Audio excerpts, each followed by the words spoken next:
Akhirnya, akhirnya tanggapan tim hukum Amin ya setelah mendengar keterangan 4 menteri dan DKPP dari mana asal pengadaan barang berupa beras dan juga dananya hingga adanya dugaan intervensi kepala negara. Semua terbongkar dan akhirnya semua akan menuju jalan terang. Nah, seperti apa keterangan dari tim hukum Amin? Simak dulu videonya sampai habis ya, sahabat MPC. Dan para menteri dan DKPP. Sebelum ke Bang Refli dan Bang Yani serta rekan-rekan, ada beberapa hal yang ingin kami sampaikan highlightnya. Pertama, ketika keterangan menteri itu tadi, dari panjang lebarnya keterangan menteri, ada satu hal yang menarik untuk digarisbawahi bahwa Menteri Sosial ya menyerahkan bantuan itu tidak ada yang dalam bentuk natura. Tidak ada yang dalam bentuk barang beras, itu tidak dikeluarkan oleh Menteri Sosial. Itu kemudian satu. Yang kedua, memang pemberian bantuan itu kick off-nya bisa di mulai awal bulan Januari, di bulan Januari. Karena pertimbangan dari Mensos adalah karena kebutuhan yang mendasar dari para penerima bantuan. Nah, tapi yang menjadi catatan oleh pasangan Anies Muhaimin ini adalah adanya ketimpangan. Ketika pencairan selain dalam bentuk cash tunai, cash transfer ya, pencairan dalam bentuk natura, itu ada data yang kami peroleh yang sudah kami ajukan di persidangan di bulan Januari 2024 jumlahnya 12,5 T. Januari. Sementara kita bandingkan di 2023 di bulan yang sama hanya 3,8 T. Kemudian mundur di 2022 3,5 T. Ada kepentingan apa yang itu hari ini tidak dijawab oleh pembantu presiden. Nah, kemudian yang ketiga, satu hal penting ketika tadi ditanya Pak Profesor Muhajir, ketika presiden turun ke daerah-daerah, justru jawabannya adalah semacam bentuk bantahan.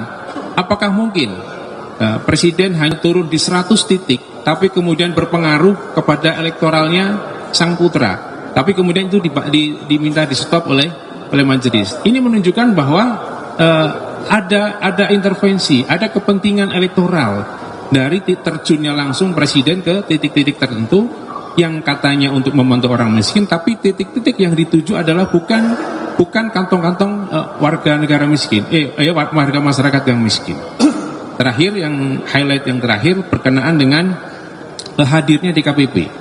Tadi meskipun DKPP tidak mau terbuka, tapi satu frase yang disampaikan atau satu kalimat yang disampaikan oleh DKPP bahwa pelanggaran hukum adalah pelanggaran etik, di mana DKPP sudah menyatakan KPU melanggar etik dalam proses penerimaan berkas Prabowo Gibran dan penetapannya sebagai pasangan calon. Ini kata kunci yang menurut kami luar biasa, mendukung dan menguatkan bukti yang dalil yang kami ajukan berkenaan dengan permohonan diskualifikasi pasangan calon nomor urut 2. Itu beberapa hal. Kemudian selanjutnya diperdalam oleh Bang Ahmad Yani dulu.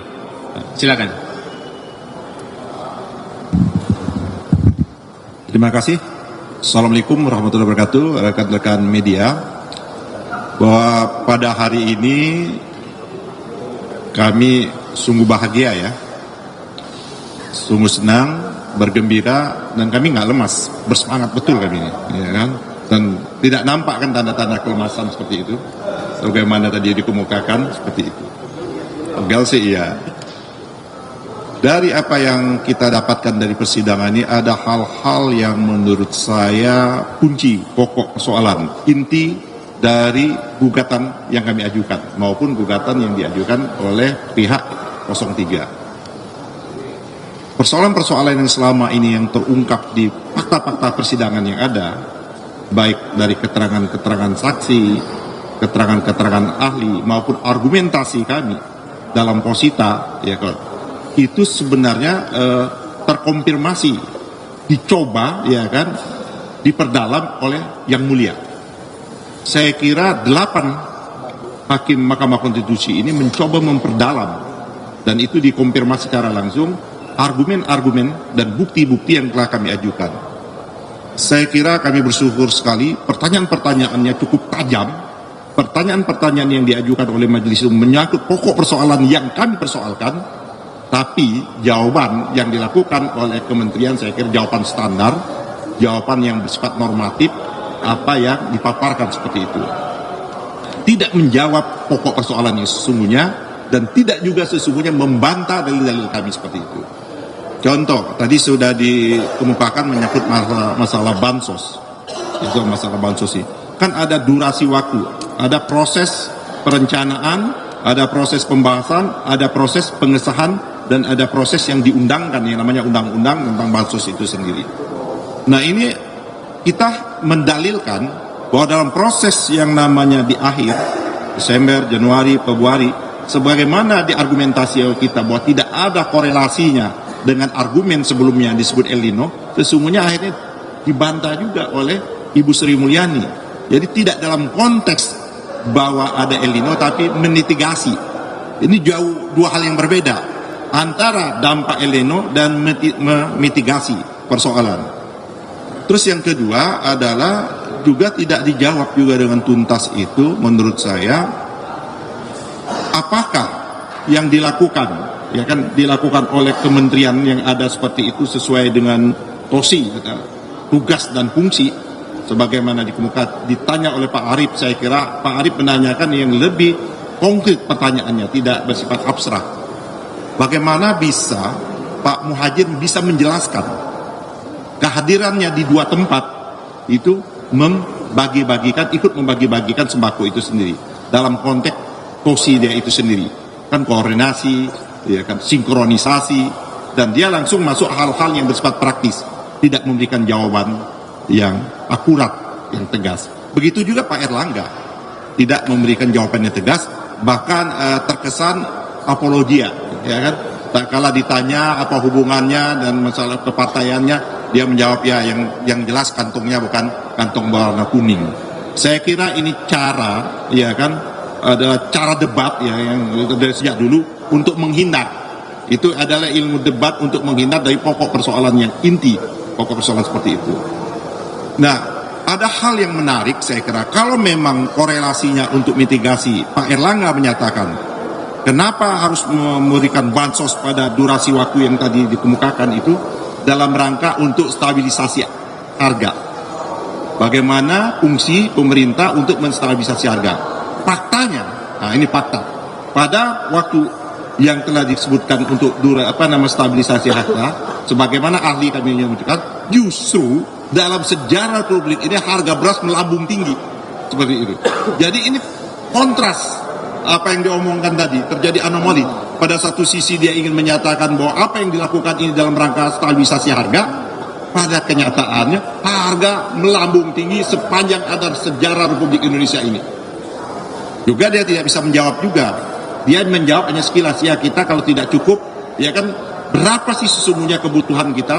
Karena El Nino itu, kami menyatakan kebutuhan kita tidak banyak. Ahli kami ya, menyatakan hanya kebutuhan 0,6 ton. Tapi adalah 6 juta ton, tapi yang diimpor hampir mendekati 3 juta ton. 3,6. Nah, 3,06. Artinya ada selisih yang cukup banyak, yang itu tidak dijawab. Kalau selisih waktu banyak itu ada dalam rangka untuk stabilisasi harga, harusnya, logisnya, harga tidak naik sampai begitu tinggi. Nah, itu yang menurut saya tidak dijawab. Kalau Ibu Risma saya kira mengkonfirmasi, inilah menyangkut tata kelola pemerintahan kita. Kan seharusnya ada kementerian-kementerian yang sudah diberikan mandat untuk mengurus hal-hal yang seperti ini. Tapi Ibu Risma menyatakan bahwa dia tidak pernah memberikan bansos itu dalam bentuk yang namanya natural, langsung transfer. Ini apa artinya? Tidak ketemu, tidak ada media, tidak ada ketemu, dan itu juga tidak bisa menjawab pertanyaan salah satu hakim. Apakah ini dalam rangka untuk show sebenarnya apa yang dikemukakan oleh Pak Arief ya, Majelis Arief itu? Apakah pemberian-pemberian yang sekarang ini yang selalu dipublikasi itu dalam rangka untuk kepentingan elektoral, tidak juga dijawab dengan tuntas seperti itu. Nah, yang terakhir saya kira yang saya ingin sampaikan dalam konteks keterangan tadi di KPP. Di KPP ini kan kita sama-sama kita sudah dapat putusan di KPP.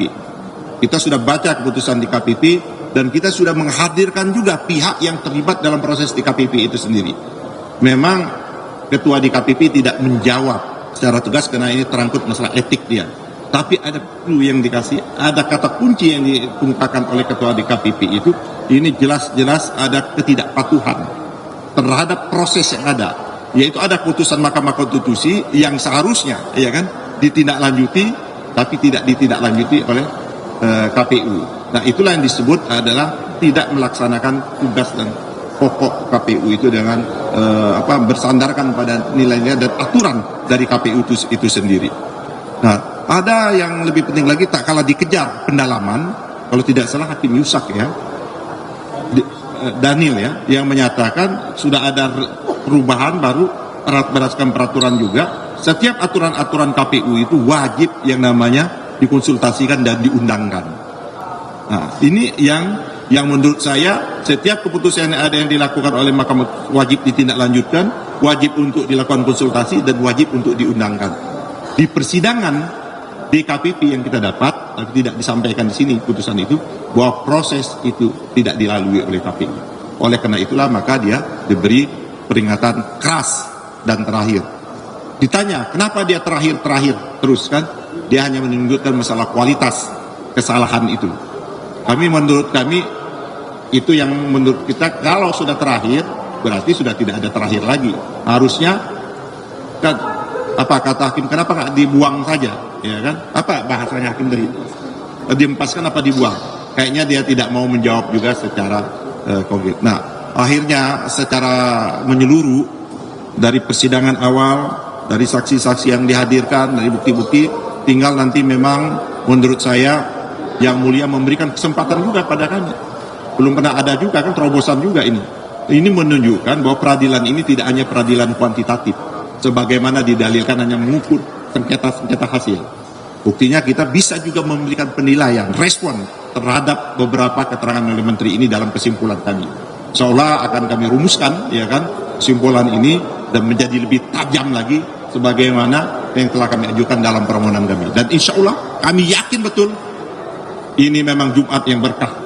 Mudah-mudahan persoalan permohonan kami insya Allah dijawab dan dikabulkan.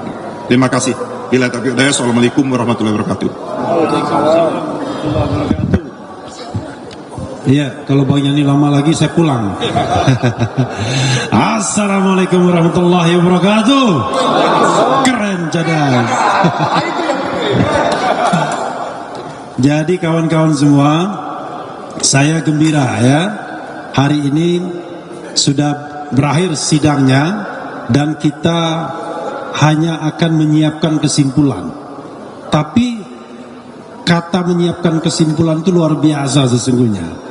Karena kita diberikan kesempatan lagi untuk mempertajam apa yang sudah kita sampaikan dan memberikan juga kritik atau masukan-masukan apapun kepada Mahkamah Konstitusi untuk memperkuat permohonan kita.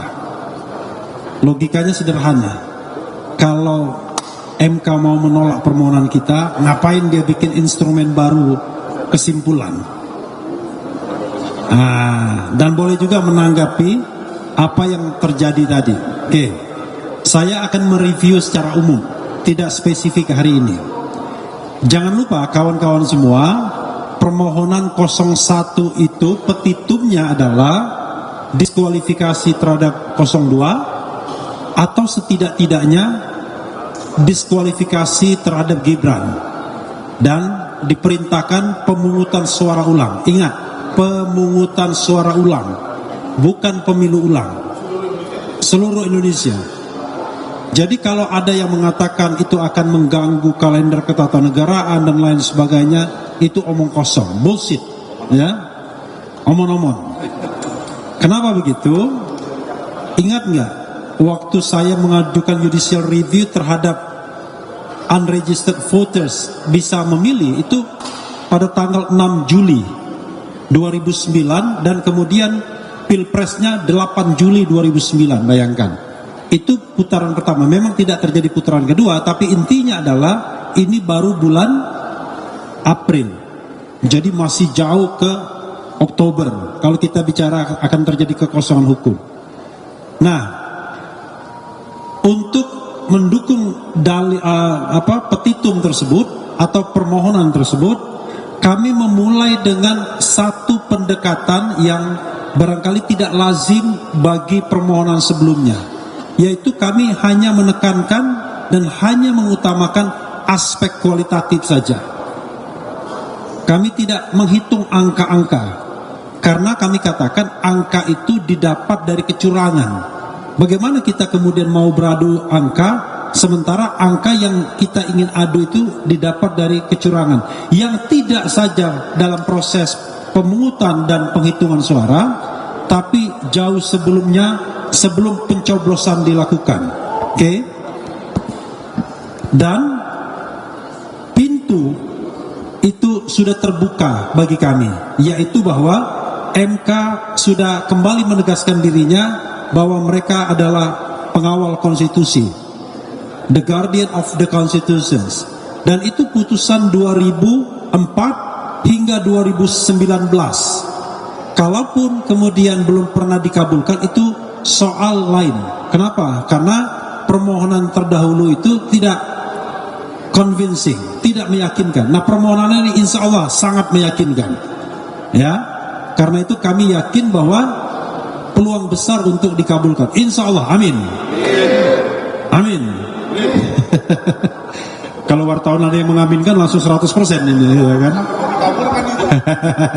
Nah, ya, oke. Semua ahli yang diajukan pihak terkait berusaha mengatakan, hei Mahkamah Konstitusi, Anda cuma hitungan-hitungan saja. Tapi sebelum ada putusan Mahkamah Konstitusi itu sudah batal dengan putusan terdahulu dan batal dengan pernyataan Hakim Konstitusi sendiri. Oke.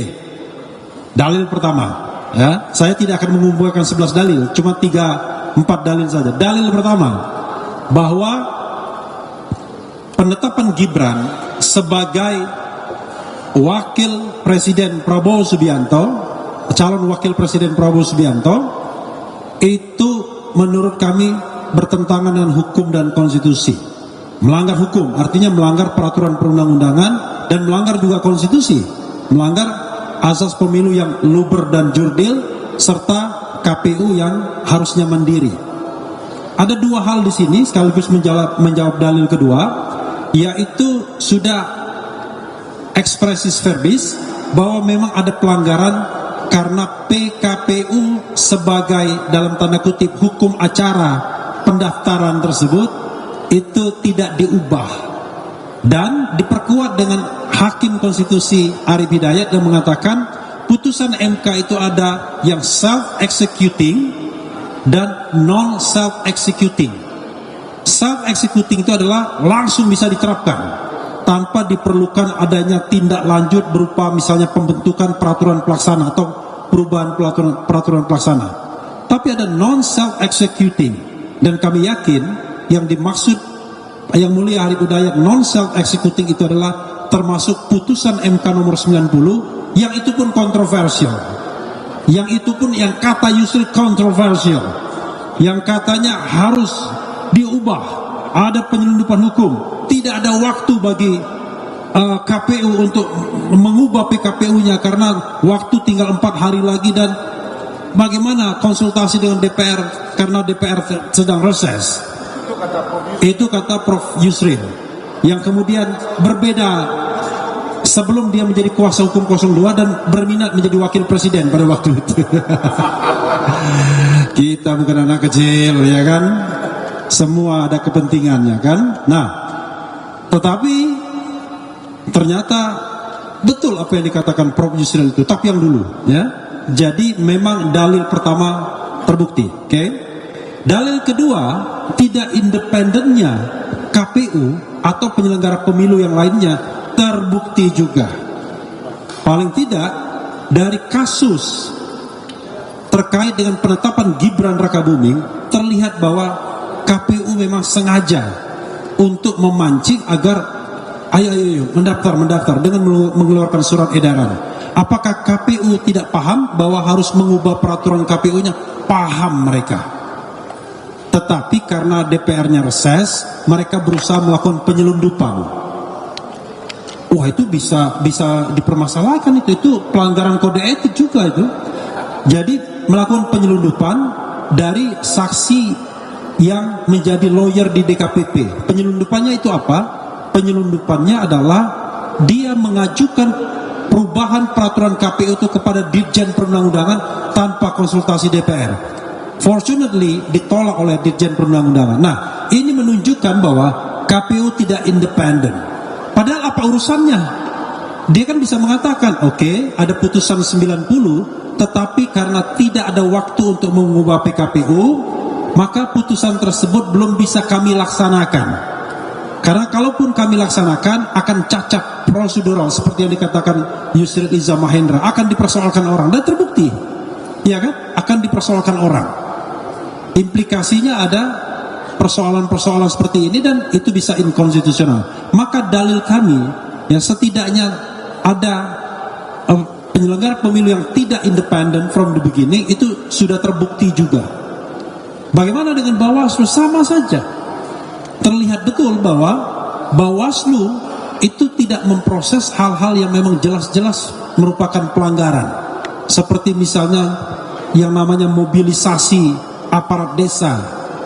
Kemarin ada PJ Wali Kota Bekasi, ternyata pernah juga diproses oleh Bawaslu, tapi tidak pernah dia menghukum bahwa PJ ini atau kegiatan itu menguntungkan atau dimaksudkan untuk menguntungkan paslon 02. Tidak pernah ada putusan yang begitu. Sepanjang pengetahuan saya, ada nggak? Nggak ada ya. Jadi tidak ada putusan yang mengatakan bahwa itu menguntungkan paslon 02 dengan melanggar undang-undang. Nah, ini menunjukkan bahwa ada ketidaknetralan. Bagaimana dengan DKPP? Ketidaknetralan DKPP yang juga terbukti adalah, walaupun memang tidak dipersoalkan secara masif, Anda bayangkan ada ketua KPU 5 kali melanggar, dihukum karena melakukan pelanggaran kode etik. 3 diantaranya berat, ya. 2 peringatan berat dan terakhir. 1 peringatan berat saja, tapi tidak ada terakhirnya. Yang terakhir yang Irman Gusman itu. Anda bayangkan, ini hakim konstitusi di sini, ketua MK, sekali melanggar langsung didemosi. Ini jangankan dipecat, didemosi saja tidak sebagai ketua KPU. And then pertanyaannya, ada apa? Apakah karena mereka di backup oleh kekuasaan dan perintah kekuasaan adalah pertahankan? Ini juga persoalan. Maka saya katakan dalil mengenai independensi itu terbukti. Oke, biar jangan terlalu panjang. Dalil lain misalnya bansos. Nah, ini menarik ya. Sebenarnya bansos itu jangan dilihat bansos itself, tapi itu adalah bentuk dari cawe-cawe Jokowi. Jadi bansos cawe-cawe Jokowi itu harus disatukan menjadi satu kesatuan. Ya. Jadi jangan berdiri sendiri. Jadi apa yang harus kita lihat?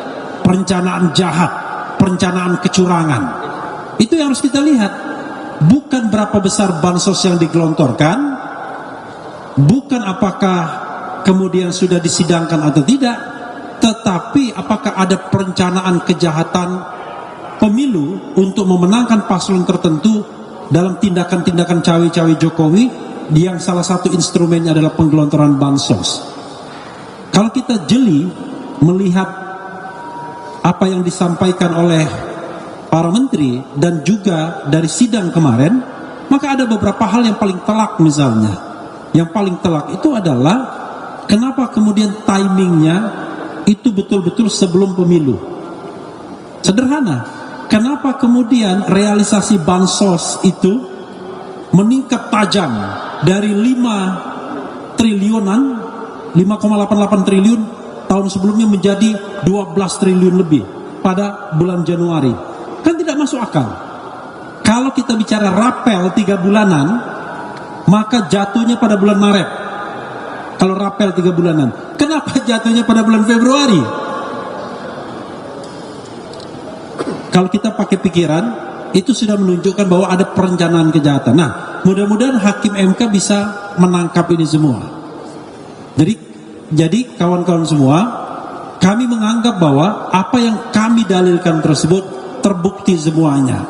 Kalau dikatakan bahwa tidak ada kecurangan, tidak ada perencanaan kejahatan dalam Pilpres kali ini, come on, kita seolah menutup mata hati, kecuali kalau kita sekedar dukung-mendukung. Tapi kalau mengatakan bahwa pemilu ini Presiden Jokowi tidak cawe-cawe yang dia nyatakan sendiri, dan kemudian tidak ada operasi untuk memenangkan paslon 02, maka kita sudah menutup mata dan hati kita hanya untuk kepentingan, saya tidak tahu kepentingan apa.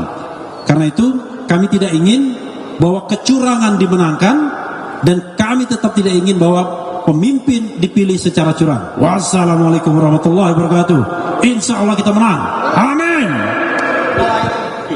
Oh ya, minal aidin wal faizin. Mohon maaf lahir dan batin. 2 hari lagi mudik kita. Terima kasih ya. Menang banyak atau menang tipis? Saya bukan Hotman Paris Hutabean. Yang paling penting menang.